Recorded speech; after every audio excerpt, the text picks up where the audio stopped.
आज आपण बनवणार आहोत पावभाजी मोजके साहित्य घेऊन. त्याच्यासाठी लागणार आहे बटाटो, फ्लावर, ढबू, वाटाणा. हे एका भांड्यात घालून स्वच्छ धुवून घ्या.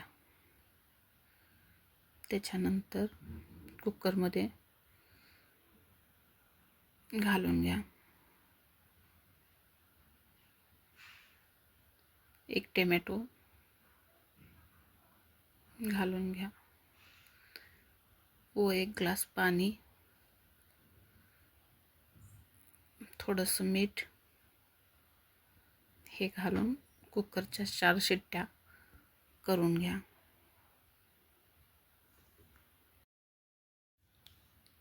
शिजाय घातलेल्या भाज्या आपल्या शिजून तयार आहेत.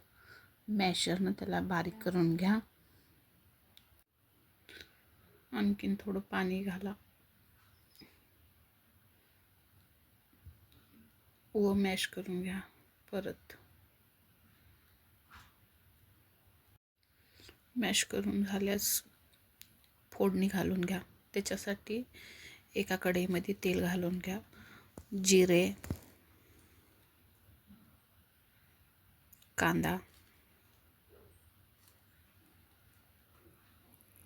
परतून घ्या. लसूण आल्याची पेस्ट घालून घ्या. तेही व्यवस्थित परतून घ्या.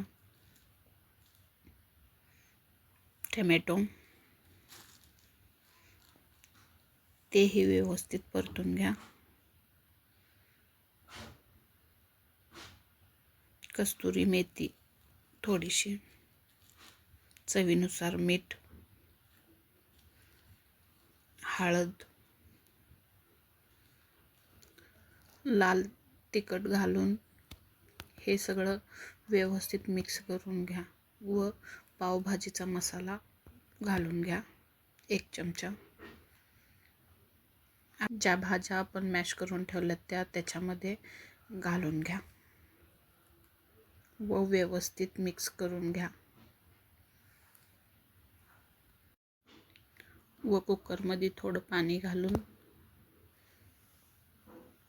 तेही त्याच्यामध्ये घालून घ्या.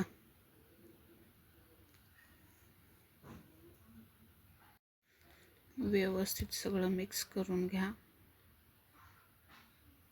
त्याच्यानंतर थोडासा पावभाजी मसाला घालून घ्या.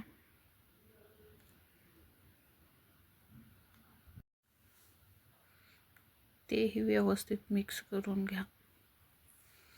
त्याच्यानंतर थोडीशी कोथिंबीर घाला. तीही व्यवस्थित मिक्स करून घ्या. तयार आहे आपली पावभाजीची भाजी. आपली पावभाजीची भाजी तयार आहे. त्याच्यासाठी लागणारे पाव थोडेसे गरम करून घेऊया. एक तवा ठेवून त्याच्यावर थोडंसं तेल घालून आलटी पलटी करून भाजून घ्या. अशा प्रकारे आपली पावभाजी खाण्यासाठी तयार आहे.